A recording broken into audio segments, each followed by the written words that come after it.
Arizona Territory, 1886. It started with the wind.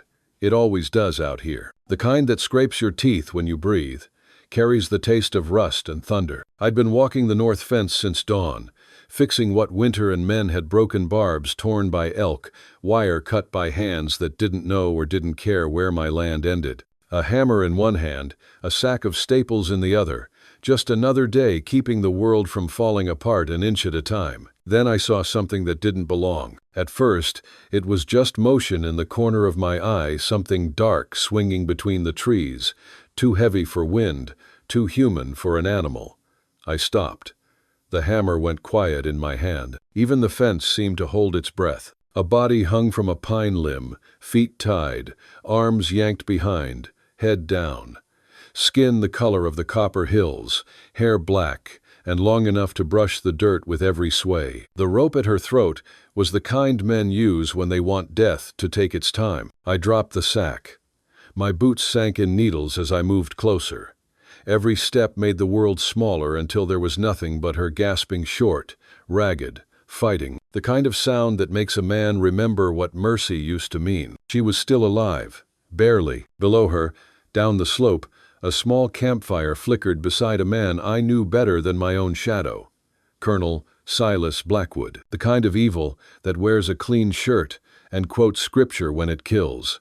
His silver flask rested by his boot. I'd buried too many memories under that name, but seeing him there, it all came back: smoke, screams, the smell of burned orders. He was asleep, or pretending.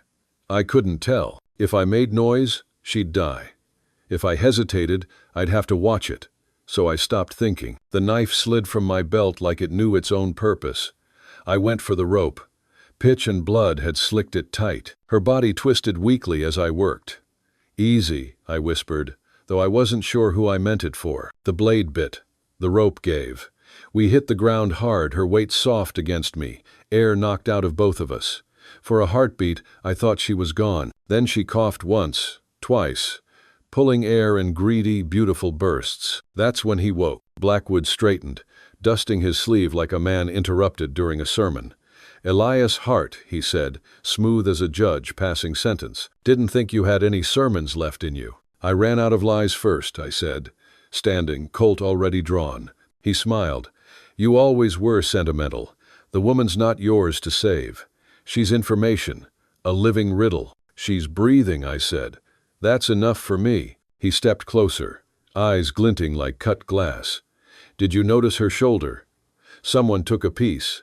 A map, they say. I intend to finish the collection. You'll have to kill me first. That can be arranged." Oh. For a moment, all I heard was the wind combing through needles, the horse stamping somewhere behind me, the rasp of her breath. Then he laughed, low, almost kind. "1 mile, Hart. That's how far you'll get before the hunt begins." "I don't run anymore," I said. "No," he said softly. "You drag your ghosts instead." He didn't draw. Not yet. He didn't have to. Men like him believe time works for them. But time was all I needed. I turned, lifted her light as guilt, and carried her up the hill. Her head fell against my chest, her skin burned like fever. "Stay with me," I murmured. She managed 2 words. "Don't let him." Not planning to, my roan waited under the cedar brake, ears twitching, ready. I set her in the saddle, climbed behind, and pressed heels to flank. The horse leapt forward, hooves pounding the earth. No shot followed. Not yet. The silence that chased us was heavier than any bullet. We rode the creek bed. Water hides tracks better than prayer. She leaned into me, trembling with pain, but still breathing. When she finally spoke again, her voice was rough as sand. "Name? Elias Hart," I said. "You?" "Aiyana, Red Feather." The name landed soft but carried weight, like a story older than the land itself. She looked at my wrist, the faded tattoo that never quite washed off, the eagle with arrows. Her eyes sharpened, knowing exactly what it meant. I tugged my sleeve down. "Not that man anymore," I said. "Ink doesn't lie." "Oh." "Men do," I answered. "But sometimes they stop." She didn't reply, just stared ahead where the sky broke open over my land, a cabin, a fence line, smoke rising thin and blue. We'll rest there, I said. You need time to heal. He'll come, she whispered. Let him. The desert owes me a debt. The cabin smelled like iron, leather, and coffee, the only three constants in a man's life out here. I set her on the bunk and lit the lamp. Light showed the truth better than I wanted.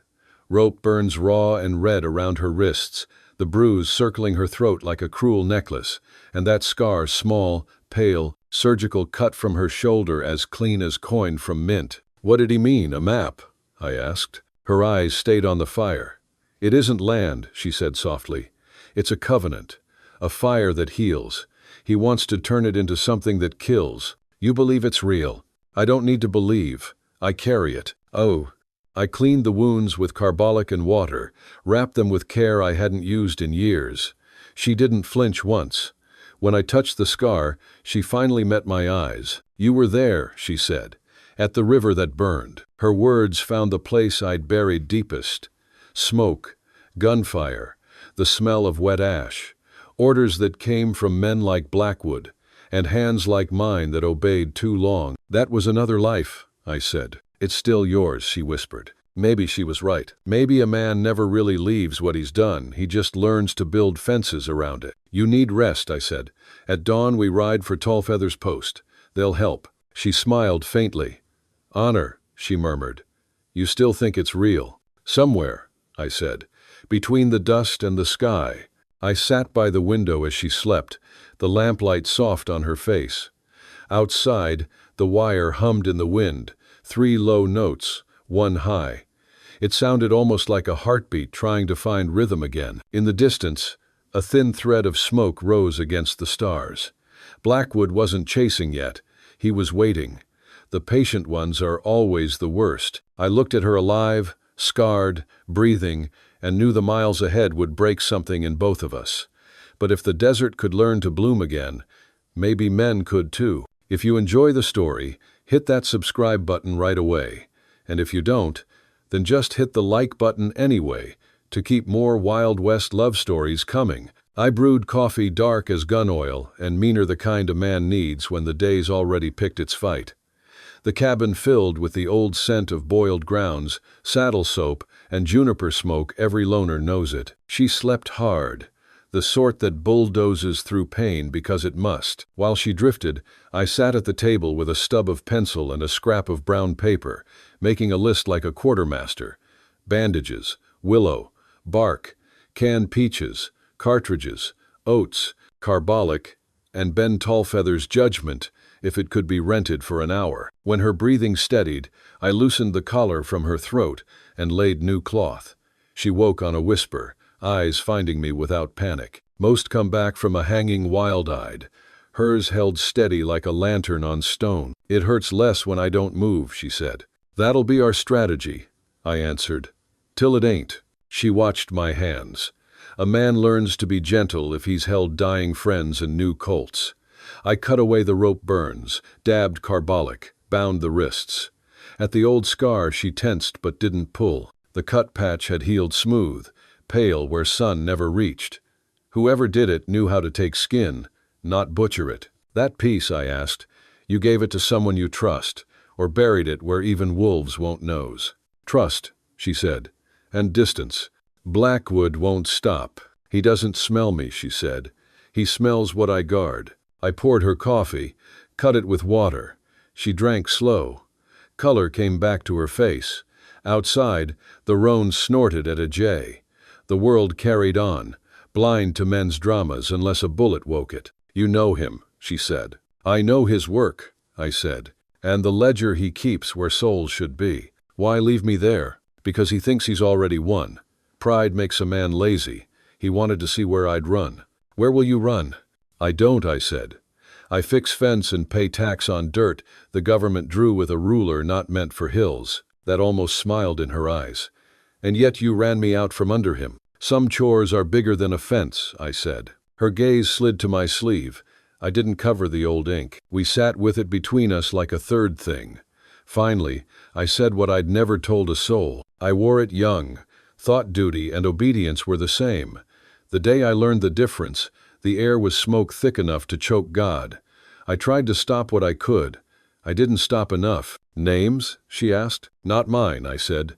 Theirs. The ones I can speak would sour this coffee. The rest were never written down. She gripped the cup tighter. Then you know why I can't let him find it. Ode. I know enough to saddle early, I said. We'll ride to Tallfeather's post. Ben hears more in a day than most in a year, and he doesn't sell it. You trust him? I trust his wife more, I said. Luyu. When she says take a trail, I take it without asking the weather. She finished her coffee, glanced at my gun rack, the Winchester with a smooth lever and the old double barrel above the hearth. You'll need the rifle, she said. Oui, I corrected, sliding the Winchester into a scabbard. By mid-morning she was on the roan and I on my dun mare, Belle, who only liked me when hay was involved. I left a note under a rock for a neighbor to run my cattle if I didn't touch that rock again by Sunday. You learn to tidy your life quick when the past comes collecting. We took the back draw, willow-choked and mean with rocks where hooves vanish and trackers lose their faith. The valley opened to a bench above Mesquite Flats, the same town as ever. 4 streets, 1 church, a jail with 1 hinge, a hotel with more wallpaper than sense, a blacksmith whose hammer was honest, and the Tallfeather trading post sitting apart like wisdom prefers. Before going down, I raised the spyglass. The place wore Saturday faces on a Tuesday, too many idle men on porches, hands that didn't look like ranch work. A fresh poster fluttered on the telegraph door. Even from up top, I knew the kind of sketch that lives under reward. 2 pictures. A woman with raven hair and a stubborn mouth drawn by someone who'd never seen her alive, and a man whose jaw the artist squared up to flatter him. Apache, criminal, and army deserter. Wanted for theft of government property and treason. Reward in cash by Colonel S. Blackwood.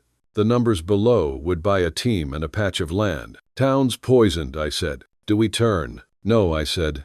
We ride straighter. Men smell fear faster than rain. We came in at an easy gate, the kind that says we belong. I tipped my hat to Marshal Voss, who liked small hats and big cigars. He watched us like a dog studying a cat too proud for its fence. We hitched at Tallfeather's rail. Ben came out wiping his hands on a flour sack, wearing the look of a man facing a leaking barrel. Elias, he said, then saw Aiyana. No flinch, just respect. Ma'am. Ben, I said. Need quiet in the back room. He nodded. Luyu was already there. Some folks you send for. Some just know. She took one look at the rope burns and made a soft, mothering sound. Her hands moved fast. Sure. Kind. What else? She asked. Blackwood, I said. With money and lies. Then he has much company, she said. Sit. Ben poured coffee that tasted like it argued with the pot since winter. He set out jerky and beans. When we'd eaten, he leaned on the counter, voice low. He came 2 days ago, Ben said. Hired idle hands. Bought others with coin. Talk as she, he nodded to Aiyana. Stole government secrets, and you, he looked at me, mutinied in your heart. He bought Voss, with a badge in Prescott. The Tucker brothers with whiskey. Didn't buy us. Bless you for your poverty, I said. Luyu snorted. We are not poor. We are particular. Ben dropped his tone lower. He's got the telegraph clerk sending him poems when news rides the wire. Asked about something that heals while burning, called it a mineral. I said there's tea does the same. He didn't laugh. He'll come again, Aiyana said. Likely riding, Ben said. He sent a boy to ask about an Apache woman with a scar at her shoulder. I told him I only see customers and neighbors. He didn't get the difference. Back room's yours, Luyu said, already decided. But you can't stay long. His kind spoils food. We'll buy quiet things and leave, I said. Ben pulled a rolled paper from under the counter, tied with twine. A hunter I trust saw smoke 3 nights running in the Mogollon country, small, disciplined fires. He left this map in case a certain someone came asking without asking. Aiyana untied it carefully. Creek forks like spider legs, cliffs that said no, and a circle near Silver Creek marked handprints on stone. Her breath changed. Decisions have their own sound. Thank you, she said. Benschrogel. Difference is the only thing a man leaves that doesn't rot. We packed supplies. I paid in coin that used to be a saddle. Luyu tucked medicine packets into Aiyana's bag like gifts meant all along. When we reached the door, Ben paused. "He'll come by within the hour," Ben said. "I know," I said. "He'll ask what I know. You know we bought flour and left." Ben nodded. "If you live, You'll bake you a cake with that flour. If I don't, eat it in my memory." Oh. Outside, the light was white and hard, making a man squint at his own thoughts. We mounted. Voss watched from the shade. The Tucker boys measured us like surveyors. I tipped my hat to the church where nobody prayed. Then we rode north like a truth you can't unsay. Not a mile out, a white shape ghosted the ridge, more light than animal. Aiyana saw it too. "The wolf," she said. "Heard stories," I said. "Stories are how truth keeps warm." Lie. We let it run where it pleased and kept our own trail. Creek close, wind left cheek, junipers between us and men who thought bounty meant permission. At Juniper Pass, I turned to her. "You ever play piano?" She blinked. "I know songs without keys." "Good ones," I said. "A woman once told me music's the one law no judge can ruin." "Was she yours?" "No," I said, and felt the ache of a ghost I'd visited too often. "She was wise. That's rarer than beauty." "Oh." We made camp high and small, fire only a whisper of flame. I laid her blanket where the wind would pass but leave warmth. She watched me, calm enough to shame a man into standing straighter. "You saved me," she said simply. "Seems we're saving each other in turns," I said. "Don't get used to it. The land hates patterns." She lay back, eyes on a sliver of sky. "If I tell you what I guard, you'll be hunted with me." "I already am," I said. "You speak like a preacher who broke his Bible to make a better fire." "I speak like a man who ran out of easy lies." "Then this is true," she said, eyes closing. "There is a fire that heals. It belongs to no one, and to everyone. My father called it a covenant. Blackwood calls it a prize. Sarah Wolfclaw calls it medicine. I call it home." The wind moved through the pines like a hymn, a church forgot, but the forest remembered. I watched the dark gather on the ridges where we were headed, and knew the country would demand blood before it let us pass. I checked my rifle, the horses, and the line of my own resolve, then lay back on my saddle and let the stars stand watch. If you like Wild West love stories or Wild West stories, drop a bunch of 1 second and your place in the comments for the Wild West Love channel. Tell me where you're listening from so I don't feel so alone out here. The wind woke me before the Sunday. It came down from the high country sharp with pine resin and snowmelt, the kind that scrapes sleep out of your eyes and leaves the rest of the world waiting. The embers in our little fire glowed like a pair of watchful eyes. And for a moment I thought of the wolf again, white, silent, judging. Aiyana was already awake, sitting cross-legged at the edge of the camp, facing east. She wasn't praying the way white men pray with words that beg, but the way the old nations do, breathing, steady, part of the earth's pulse instead of apart from it. When the first sunlight brushed her cheek, she opened her eyes and spoke without turning. "They're close." I didn't ask how she knew. Some people read dust and hoof prints, others listen to something older. I checked the rifle, cinched the saddle, and handed her a strip of jerky. She shook her head. "Not yet," she said. "We ride light." We were a half-day north of Mesquite Flats when we hit the high trail, a scar of rock winding through juniper and sandstone. From up there, the world looked honest again. Smoke from Blackwood's camp still smeared the southern sky, a bruise that refused to fade. Every mile we gained was borrowed time, and time has a habit of asking for its money back. By noon, we reached the narrow defile locals called Widow's Pass. I stopped the horses and studied the ground. Fresh signs, 6 riders, heavy mounts, heading north the same way we were. The prints were deep. They'd been pushing hard. One set split off east, probably a scout. Aiyana leaned down from her saddle, fingertips brushing the prints.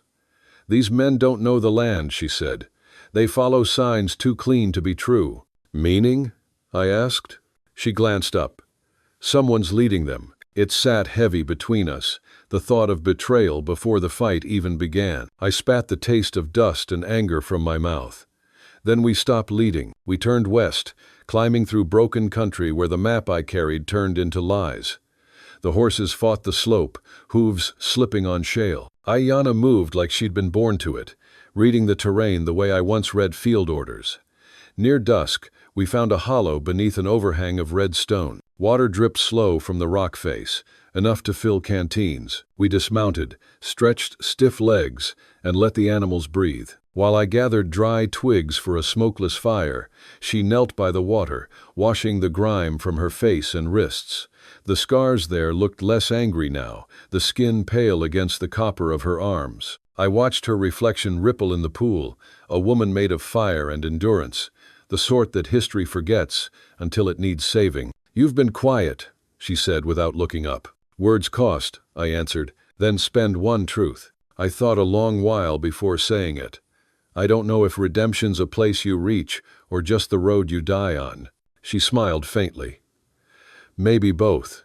We ate in silence. Coyotes called somewhere below, a ragged harmony that belonged to no one and everyone. I found myself staring into the dark beyond the fire, half expecting the wolf to appear again. Instead, only the wind moved, carrying the faint scent of rain and iron. "When this is over," I said, "what happens to you?" "If I live," she said, "I return the fire to where it was born. If I die, the mountain will remember." "And me?" She turned those obsidian eyes on me. "You already live between worlds, Elias. That is both your curse and your gift." Her use of my first name struck deeper than it should have.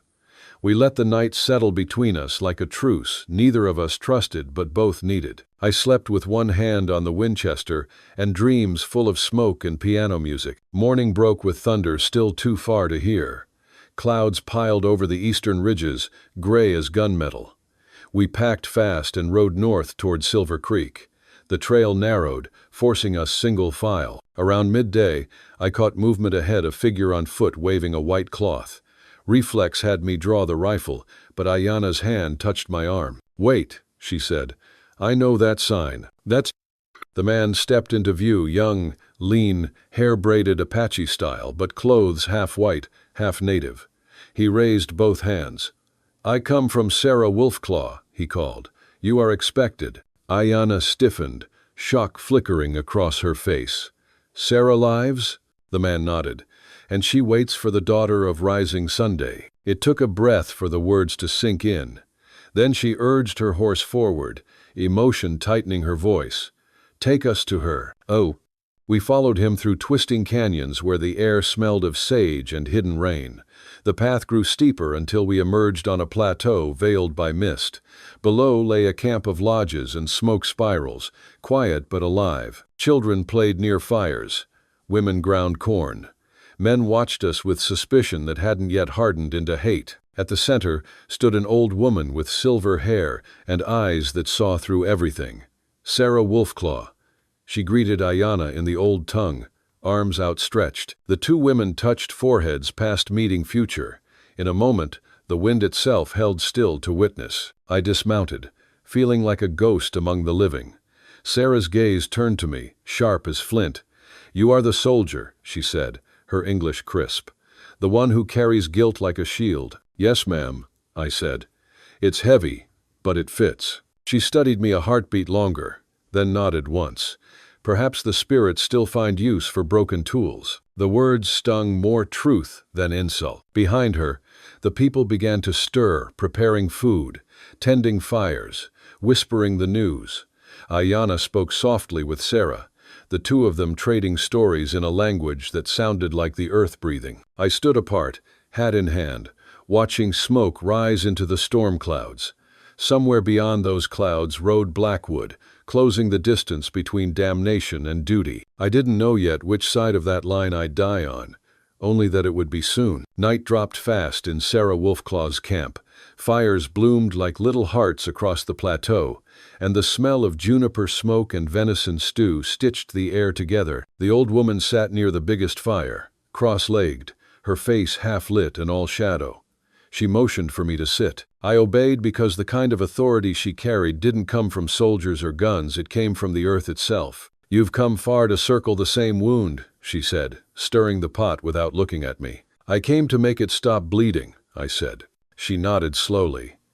"Then you will need more than bullets." Across the fire, Aiyana was surrounded by women singing in low harmony, their hands hovering above her shoulder. The sound wasn't a chant, not quite a hymn either, it was something older, a vibration that seemed to hum through bone and sky alike. The air shimmered with it, and for a moment, the scar on her shoulder glowed faintly gold in the firelight, like a brand remembering warmth. Sarah spoke again.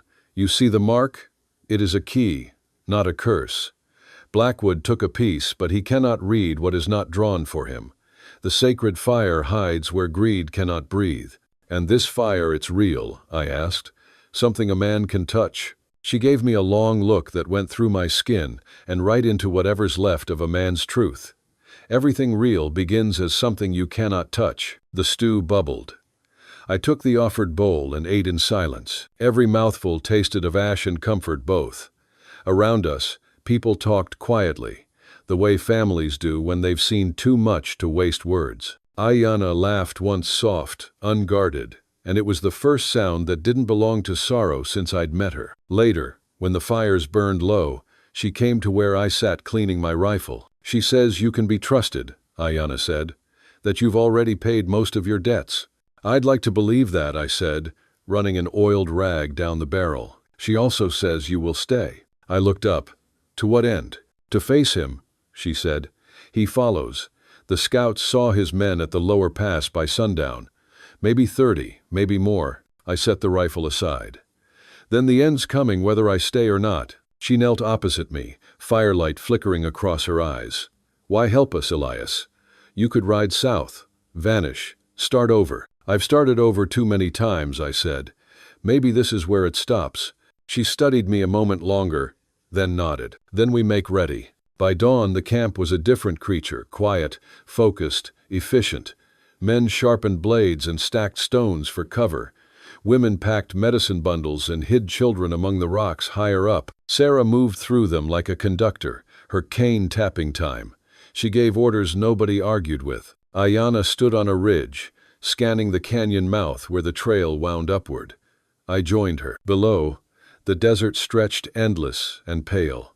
The storm that had been building for days now hung low and gray, lightning crawling its belly. "They'll come through there," I said, pointing to the narrow defile. "It's a choke point." She nodded. "We can hold them long enough for the others to vanish." "We," I repeated. "You planning to stand and fight? Would you rather I run?" I smiled, small and tired. "Running's not your style." She almost smiled back. "Nor yours." We laid the plan plain and simple. A dozen rifles in the rocks, the rest hidden farther up with the children and Sarah. I'd take the first line, draw them in. Aiyana would guard the rear trail to the caves. The storm would hide our smoke and our fear. By midday, the sky cracked open. Rain came in hard, stinging sheets. I lay behind a boulder, Winchester steady across the rest, and watched the lower trail turn to mud. Thunder drowned the sound of hoofbeats until they were almost on us. Blackwood rode at the front, black coat soaked, face calm as ever. He looked like a preacher leading a congregation straight into hell. Behind him, hired guns spread wide, rifles glinting. They advanced slow, careful, smelling ambush but too proud to stop. "Steady," I whispered to the men flanking me. "Wait for my mark." Lo! Lightning split the ridge, and in that flash I saw everything clear: the faces of men who'd sold their souls for a bounty, the shadow of the woman behind me, the memory of every order I'd obeyed too well. Then I squeezed the trigger. The first volley cracked like Judgment Day. Horses screamed, men fell, smoke rolled. Blackwood's hat flew off, but the bastard stayed mounted, returning fire with a pistol that barked like laughter. "Heart!" he shouted through the rain. Still trying to balance the books, I chambered another round. "Still collecting interest," I yelled back. We traded bullets and words and whatever shreds of decency war leaves behind. His men rushed the rocks, slipping and cursing. I felt the burn of a graze along my arm, smelled powder and blood. Behind me, Aiyana's voice rose in song, low, fierce, carrying through thunder like a promise. The others picked it up, turning chaos into chorus. When the charge broke, half his men dead or fled. Blackwood stood alone in the wash, rain plastering his hair to his skull. He raised both arms, pistol in one, Bible pages in the other, some mockery of salvation. "Come down, Hart," he shouted. "Face me proper." I did. Slid down the slope, Boots skidding in the mud, rifle slung. The air tasted of iron and storm. We stopped 10 paces apart. "You should have stayed dead with the rest," he said. "Maybe," I said. "But ghosts have long memories." He fired first. I rolled, mud and thunder swallowing the sound. My return shot caught him in the shoulder, spinning him halfway. Still he laughed. "You can't kill what's already damned." "Maybe not," I said, and fired again. He fell without ceremony, the rain washing blood into the same ground he'd poisoned for years. When I reached him, he was still breathing, eyes full of hate and disbelief. "She'll burn you too," he rasped. I knelt beside him. "No," I said. "She'll heal what you broke." Then he went still. Behind me, Aiyana's song softened to a hum, blending with the rain until it was all one sound: grief, relief, maybe grace. I turned and saw her standing at the mouth of the cave, the stormlight framing her like a figure carved from dawn. If you're watching on TV, don't hesitate, grab your phone and hit subscribe to my channel so you'll never miss out on our amazing characters. Rain moved through in the small hours, soft as a hand on a fevered brow. By dawn the canyon steamed, breath rising off wet stone like something the night had mended and given back. Pools lay in the hollows where dust used to be. Juniper beads shook with drops. Ravens stitched the pale sky with slow wings. Down on the wash where the fight had ended, the earth had already taken what it wanted. Colonel Silas Blackwood lay face down in his own quiet, the rain having washed away the argument in his eyes. We left him there without a prayer. The desert keeps its own tally and writes names in a ledger only the wind can read. Near the cave mouth, where old handprints ran like constellations across stone, Aiyana stood with a small clay bowl cupped in both palms. Dawn painted her in copper and honey. Inside the bowl a flame breathed not a blaze, not a rage, but a steady living thing with a heart of blue. I had expected heat. What I felt was warmth, clean, particular, the way a well-kept room feels when the fire has been tended, the way a lullaby feels in bone. Light climbed the rock and found the wounded, laid a calm on the frightened, and sat quiet on the dead without judgment. Even the ache I carried 20 years old, carved into me the day a river burned, went light as a loose nail in a board. Sarah Wolfclaw's voice came behind us, threaded with smoke and age and the kind of certainty that doesn't need to shout. "It was never meant to be hidden, only guarded," she said. "Fire that does not travel dies in its sleep." I looked into that bowl and saw more than flame, saw a trail I couldn't walk back from. Aiyana watched me the way a scout watches weather. There was strength in her tired face, and something like peace, as if the ground under us had finally introduced itself and she'd decided to accept the handshake. "You can stay," she said. "No ceremony, no plea. Just an opening made plain. There's room among us." I thought of the valley south, the cut of fence against dead grass, a porch where ghosts kept their boots lined neat and never left, a piano with a broken key, an old life had once used for comfort. I thought of cattle that respected a man's wire better than men did, of a post hole dug too narrow on a hot afternoon, of a window sash I'd sworn I'd fix last winter and didn't. A list like that can damn you or save you depending on how you read it. "Maybe I'll visit," I said. "But a man's got to tend the ground he's scarred." She didn't argue the philosophy. She just nodded like she'd already guessed the shape of my refusal. The smile she gave wasn't one of those that pretends nothing happened. It was the kind that meets what's happened with an answer. "Then carry the fire, Elias Hart," she said. "Not for me, for you." We moved through the morning like people who had been spared and didn't quite trust it. The storm broke in thin seams of cloud rolling back into a clean blue. Children fetched water with care for once, as if the creek had opinions. Men scrubbed blood from rifles and from their own hands with the same slow attention. The women, who always knew what mattered, spread blankets and cut bandages from dresses already patched twice. We built a stretcher for the worst hurt, took account of souls, spoke names out loud so they wouldn't slip away in all that light. There is a way grief behaves in the open.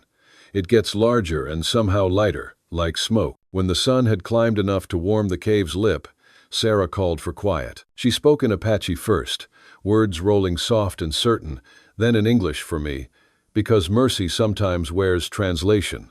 "This place remains a place," she said, palm on the rock. "We will leave no markers for the greedy, and we will leave no dead with the greedy. The animals will take him, the rain will finish him, his name will pass like all wind that harms." She did not look toward the wash where Blackwood lay. She didn't have to. The land had already decided what to do with him. Then she turned to me with the grave kindness of someone who has already forgiven what you haven't confessed. "A man cannot unspill a river," she said, "but he can choose where to carry water next." We packed quiet. Bedrolls rolled, beans bagged, bullets pocketed, shirts wrung and hung to steam in the rising warmth. Aiyana's hands had steadied. The tremor I'd seen for days was gone, replaced by the set of someone who has climbed out of a grave she'd refused to accept. She strapped her knife back to her belt, brushed ash from her dress, and checked the clay bowl as if it were a child asleep. The sacred fire breathed. It did not demand. I helped Thomas Hayes, shot grazed, fever broken into his saddle. He gripped my wrist once, not a shake so much as a promise. "I owe you," he said. "Call it even," I answered. "We're all paying on the same note." Daniel White River looked at me long from under the brim of his hat, trying to decide if I was a man or a hinge history had chosen to swing on. "Road's open," he said at last. "Be careful where you let it take you." "Same to you," I said. We didn't smile. We didn't need to. When it came time for me to go, Aiyana stood close enough that I could see the pale, fine lines the rope had left at her throat. I will not forget those lines. They made vows of my blood. She lifted the bowl and pressed it into my hands. Warmth moved through the clay and took up a place in the bones of my fingers. It wasn't heat like a brand.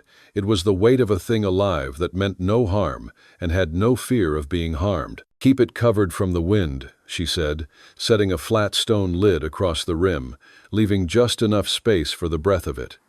"Open it when a place needs reminding that light is not the enemy." "What about you?" I asked because I had to. "I have carried it long enough," she said.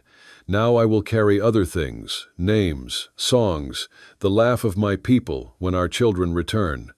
She touched the bowl once more, then stepped back. "Besides, the fire is not only in the bowl." I nodded because there was nothing to say she hadn't already said better by standing where she stood. I lashed the bowl to a cradle I'd rigged from an old saddlebag and a strip of rawhide so it would ride steady against my chest. The roan snorted, unimpressed with sacred burdens, and tossed his head as if reminding me that hay was holy too. We walked the horses out of the canyon before we mounted, feet sinking into new mud. The air still held the echo of thunder, the ground that looseness rain leaves in it, ready to grow or slide or both. At the last bend I looked back. Aiyana had turned toward the light pouring into the cave. It took her in like a door she had been meant for all along. Her shadow stretched long and sure across the stone, proof that even light loves what stands between it and the world. I rode down alone. The country opened in big slow breaths, mesas laid out like folded blankets, arroyos freshly cut, chamisa glittering with droplets. The wire sang along my south line a different song now, not the old 3 notes that throbbed against a man's regrets, but something cleaner, tuned to a day that had not yet learned how to fail. The smell of wet dust rose in waves. Somewhere a meadowlark raised its small trumpet and figured the morning out in 6 pure notes. The miles did what miles do. They made promises and then kept enough that a man forgives the rest. I passed the stand of cottonwoods where I used to sit in heat, the color of copper, and imagine a life that did not look back. I passed the dry tank that, this morning, was not dry. I passed the spot where a year ago I had thrown a bottle I never should have bought. The glass was gone, the grass taller. A fence post leaned the wrong way. I righted it with my boot as I rode by, just to prove to the land and to myself that both of us remembered our jobs. At the first little place where the trail pinches to rock and the wind tries to argue you off your saddle, I stopped and opened the bowl a finger's width. The flame breathed. I don't have the words for the sound it made. I only know the cliff face that had been always gray gave up a wash of amber, and a lizard stopped as if to think better of running. When I covered it again, the day seemed to stand taller. I took my time going home. Healing isn't an order you obey. It's a road you ride without knowing if there'll be water in the next mile.